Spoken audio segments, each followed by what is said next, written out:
Mr. Fuckletugs or something? Snuggle hugs? That's the bastard. Yeah, I wouldn't get one of those. My friend Janet says theirs gets really hot. Is this Janet who thinks dogs have their own secret language? Yeah, the one that mistrusts the moon. 10 seconds, everybody! Not the best source of consumer advice, then. Don't blame me when it explodes. Going in 5, 4, 3... Good evening, I'm Jeremy Donaldson. Our main headlines tonight. Destination unknown. At the end of Advance's first full week in office, we ask exactly who's leading this charge. Tonight, I'll be discussing what the new future might hold with a leading economist and radical free thinker. With the Assets and Wealth Act on the brink of raising living standards for the vast majority of the country, I'll be asking my guess if we're on the way to a new future. Out with the old, Remington's Fist have appointed Sophia Remington as their new CEO.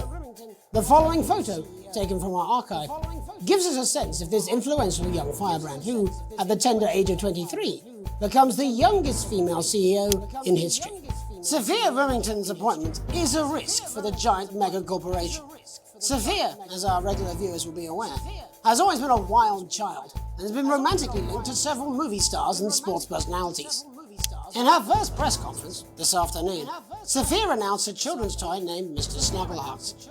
Sophia promises it'll be all the rage this Christmas, but concerns have been raised about the product's safety. Making a splash. Intrepid scientist Dr. David Wong and marine biologist Ingrid Swarsborgen-Horgensford have today set off to explore Dante's taint. The recently discovered cave system was previously thought unreachable, but thanks to a new breakthrough in underwater flood technology, the pair hope to successfully reach the imposing central cavern and the undiscovered plant species it contains. Many were surprised that the two scientists, who've shared a fractious rivalry for many years, decided to undertake this expedition in each other's company. However, the two have released a joint statement in which they opine geniuses don't have to like each other to achieve remarkable results. Playing the field.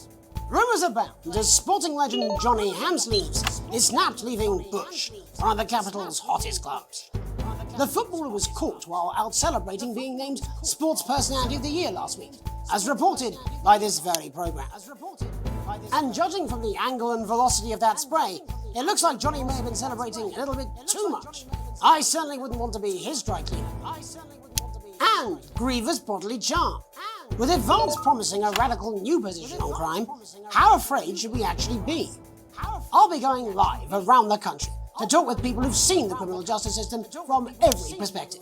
With more and more powers passing to the police, and less oversight, are we using an Advance-shaped sledgehammer to crack a nut? All that, and mega morph with a group of young actors already experiencing the positive side of the new Assets and Wealth Act firsthand. They'll be talking and performing later. That's all coming up on tonight's National Nightly News.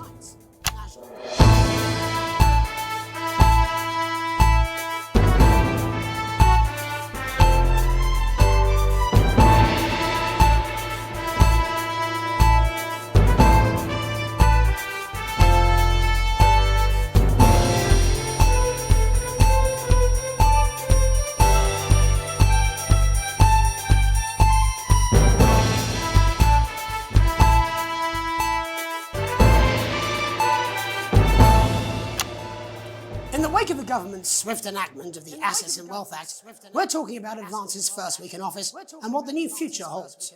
Joining me are Katie Brightman, a leading economist, and Alan James, author of Alan James is Right, The Free Man's Guide to Waking Up.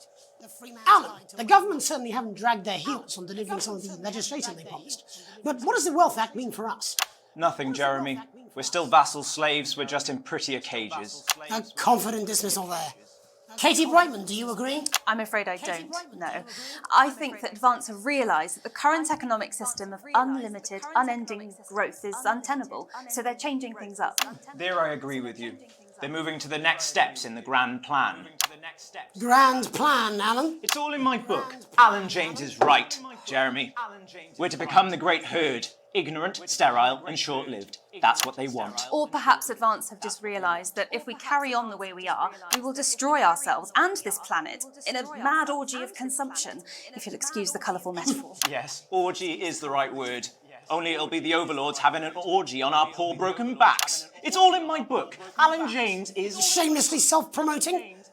Katie, how do you think the rest of the world will respond to this new approach? I think they're watching carefully. Advance are the most disruptive threat that the world powers have faced since the last Great War. Yes, Katie's right. War is inevitable. Thank you, but that isn't And what this I- will not be a war like we've ever seen before. We're talking millions of deaths. We're talking high-tech weapons that can level entire cities. We're talking... Out of the wrong orifices? Mock me all you like, Jeremy, but when they murder your parents and they poison your food and they take you away to their camps for hypno-brainwashing, we'll be laughing then. That might be a great way to sell books, Alan, but you know full well that isn't going to happen in a democracy. Democracy is dead. Yes, Advance are radical, and change is always frightening, but the truth is that the Wealth and Assets Act has made more than 90% of the population wealthier and is on target to produce a permanent end to poverty. Bollocks! What this young lady doesn't understand, Jeremy, is that these are the same people. Maybe they've rebranded, but it's all a little circus act to keep us from seeing the tyrant behind the curtain. That's where you're wrong, Alan. For a start, they've mobilised the youth vote like we've never seen before. You say mobilise, I call it grooming. The grooming of an entire generation to walk happily into eternal bondage. They're like psychic paedophiles. But based on the facts, Katie, what are your predictions? The Assets and Wealth Act is only the first step. Advance now have a historic budgetary surplus, and as well as properly funding our public services, they're already funneling unprecedented amounts into scientific research and the arts. Or, as I call them in my book, Frankenscience and opiates. Like opiates, see? Can we get back to the issue at hand, please, Alan? This is the issue. It's all coming from the water, the chemicals, they're pumping it full of belief juice. Don't get me wrong, I want to see these changes, but only if they're sustainable. If Advance lose their power after spending half of our GDP on dismantling infrastructure, that could be catastrophic. The catastrophe is that they're succeeding. They've got us sat here talking about their puppet show. All right, we're running out of time. Quickly, Alan, what does the future look like to you? A bleak space where we've all been figuratively sodomized into submission. Of course. Katie? We might be on the eve of a brave new world. God knows we need some change, but we need to be cautious. Let's walk forwards with our eyes open. Two very different visions of the future there. Alan James, Katie Brightman, thank you for joining me. When we come back, I'll be investigating law and order before Megan meets some beneficiaries of the Assets and Wealth Act. That's all coming up tonight on the National Nightly News. 1 minute back. You know, I think they might do some good. I hope so too, Jeremy. How much are you being paid by them then? Oh, shut the fuck up, Alan. I've never heard so much shit in my We life. believe your skin deserves Well, the we'll see who's best. full of shit, The won't new we? formula Alan, effectively I can removes explain harsh it to chemicals you, from but your skin. unfortunately, I The can't high salt understand it content fully. actually pulls the dihydrogen monoxide don't know right what she from your meant by pores that. to give you the crisp, brittle skin you've come to expect. New Judico Shon will revitalize the appearance of the strength of your face's skin. 41% of women we surveyed said they loved their visible flakes, and 7 out of 10 dentists would recommend it. 10 seconds, everybody. Judico Shon, because we said so. 5, 4, 3. Welcome back. In our second segment, we're going to be taking a deep dive into the state of law and order in our country.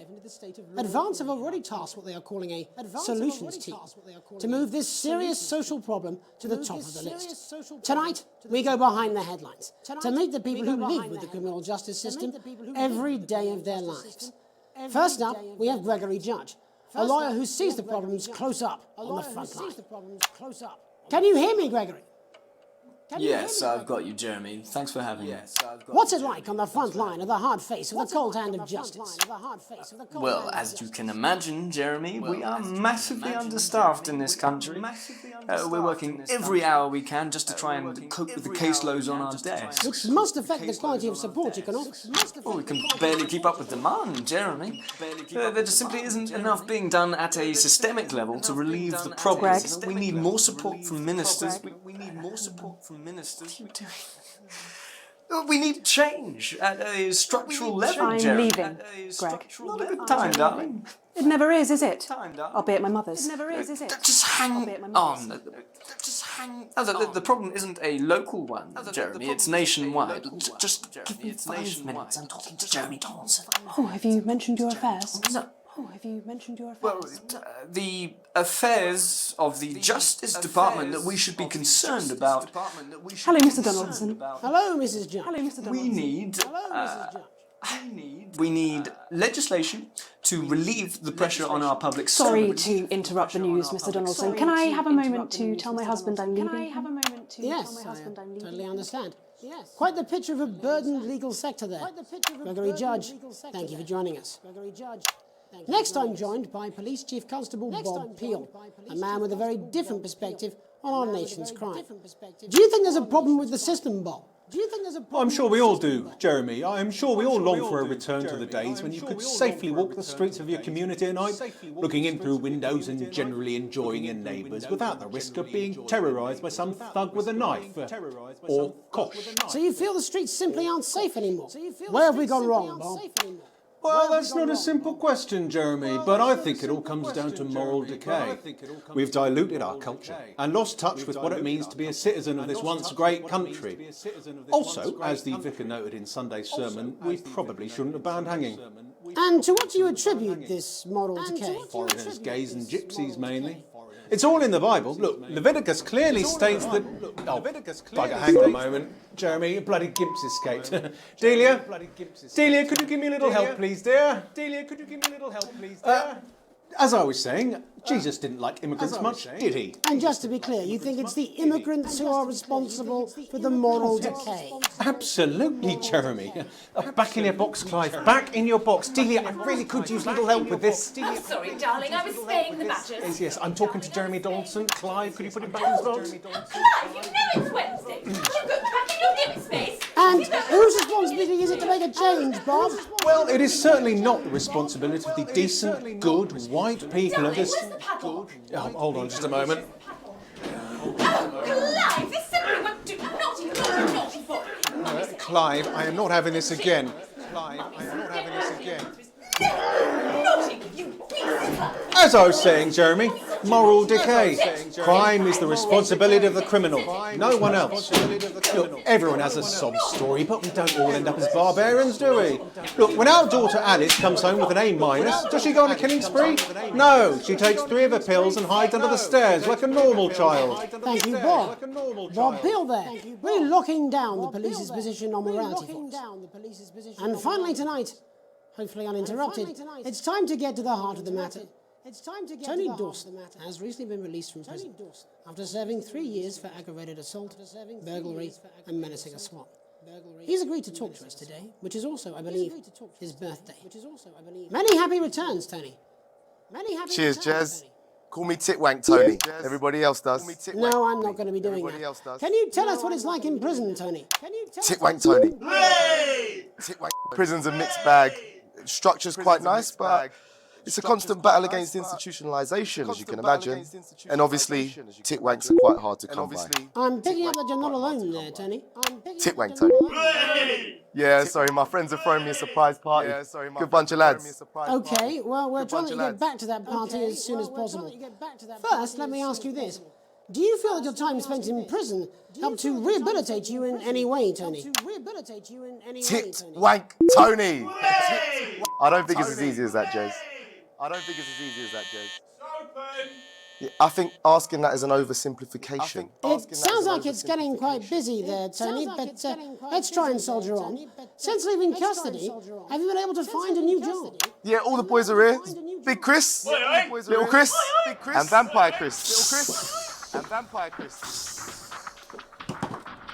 This one's, yeah? One sec, love. Titwank Tony's on the news. Rehabilitation's difficult with the current system, Jez. It's just not set up for it, you know? It's inherently unjust. So, do you feel tempted to... I'm sorry, who's this now?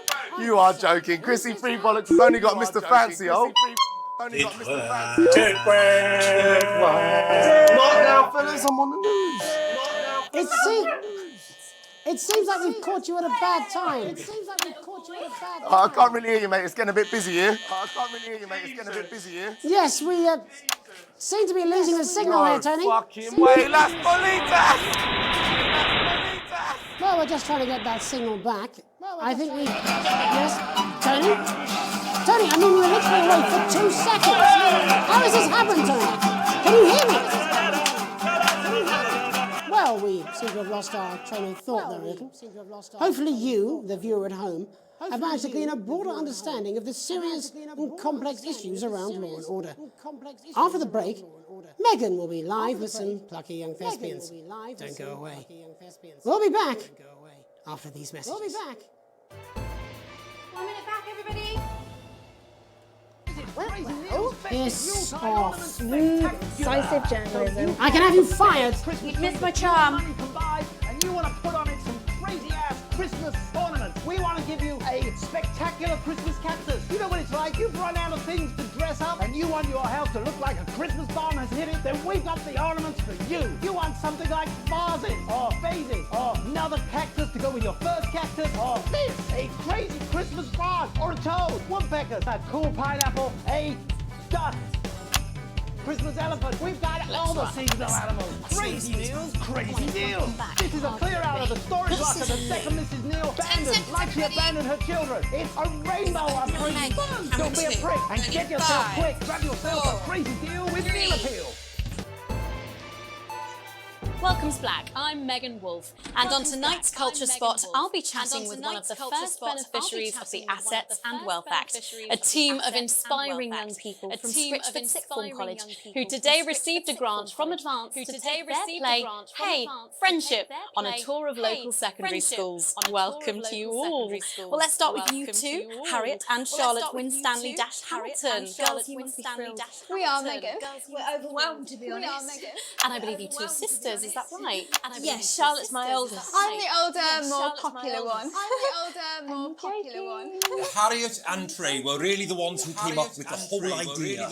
So, Harry and I were shooting the breeze in the cafeteria, and I said, hey, let's actually do something. So I went to look for a drama teacher. But she'd been laid off due to budget cuts. Fortunately, I directed a pantomime when I was at university, so I knew the ropes, as it were. Right, yes, but you're the maths teacher, aren't you? Yes, that's me, Jeff Algebra, maths teacher. Maths is really important. Oh, thanks, Steve. Maths is really important. Yeah, thanks, Steve. As is theatre. Yeah, thanks, Steve. One of the oldest art forms in history, Aristotle I believed. just think that when we travel around all these problem schools and the poor kids see us, they say, hey, I really want to be like those attractive kids.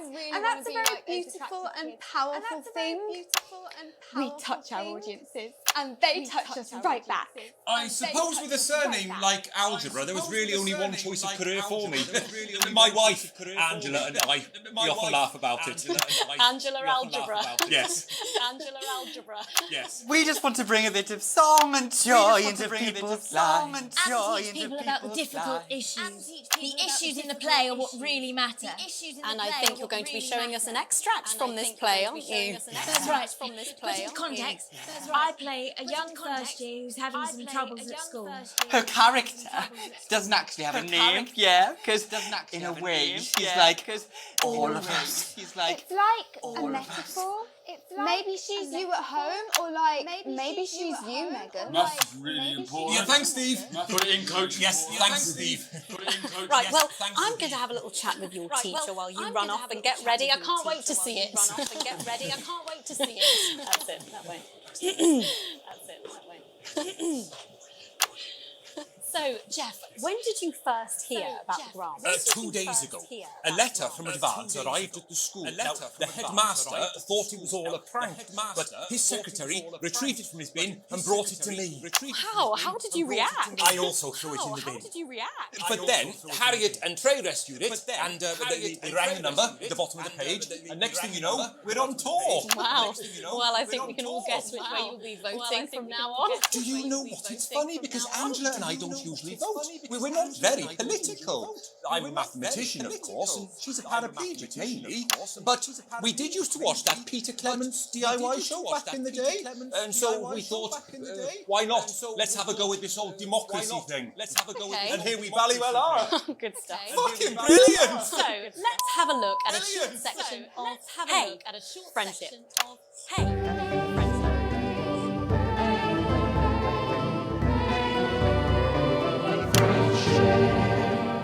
Dear Diary, I'm not sure I can take another day at this school. Another day of tears, Another day of fears. But still I walk the corridors alone. Dreading what might be around every corner. What's around the corner? What's around the corner? What's around the corner? Oh, hi, Gary. Oh, heavens, no! It's Gary the Fist! Gary the Fist! Going somewhere, little first year? Great! I've been looking for some poor victim to bully all morning. But will this make me feel better about my violent father? Violent father. Excuse me, I'm late for maths. It's my favourite subject. And so important. Maths is for losers. What? Maths is for losers. My arm's stuck, coach. Just keep going, for fuck's sake! Right, maths is for losers. Now, give me your lunch money. Double lunch for me today, but why am I only truly happy when I'm eating? Not today, Gary the Fist. What do you mean not today? Who are you? Oh, my arm's free, coach. Brilliant, keep going! Right, who are you to stand up to me? I'm Gary the Fist, and you're just a sad little girl with two gay dads who's all alone. That's where you're wrong, Gary the Fist. These are my two new friends. Vanessa is captain of the netball team. Yeah! And Blake owns a motorbike. Yeah. But I can't fight all three of you, and I don't have any friends of my own.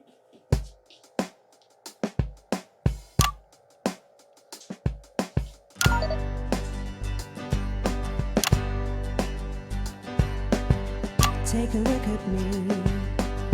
Take a little look at my face. I could be you. She could be you. And you could be me. Or you could be me. Life can be peachy keen if you work as a team. It's my choice to be mean. So stop now, make a different choice. Listen to that inner voice. Hey, listen up, I won't take no crap. Who said middle class girls can't rap? I ain't afraid of your cruel lads. I'm a mother-loving rebel, but I still love maths.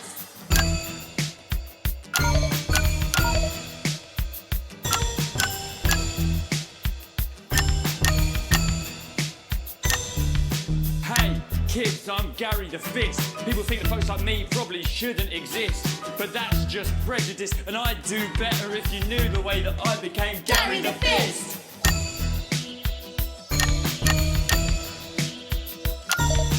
I grew up on a council estate. The park was hip, but the flats weren't great. My dad used to come home drunk and late, and he'd hit my mum for dinner, he had to wait. Where's my dinner, woman? It's not ready. Where's my dinner, woman? Go. Don't make me ask you again. Hitting women is wrong. I guess life's pretty hard on a council estate. Life's pretty hard on a council estate. Life's pretty hard on a council estate. Life's pretty hard on a council estate. Life's pretty hard on a council estate. Life's pretty hard on a council estate. Life's pretty hard on a council estate. It's so damn hard on a council estate. Life can be peachy keen. Yeah. If you work as a team. Just work as a team. It's your choice to be me. It's my choice. So stop now, make a different choice. Listen to that inner voice. Friendship! Yes!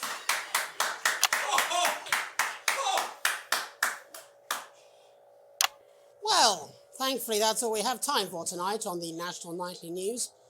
Join us tomorrow night for all the headlines from across the country. My name's Jeremy Donaldson. Have a peaceful night. And And we're out. Oh, that was brilliant. What the literal fuck was that? I believe that was art.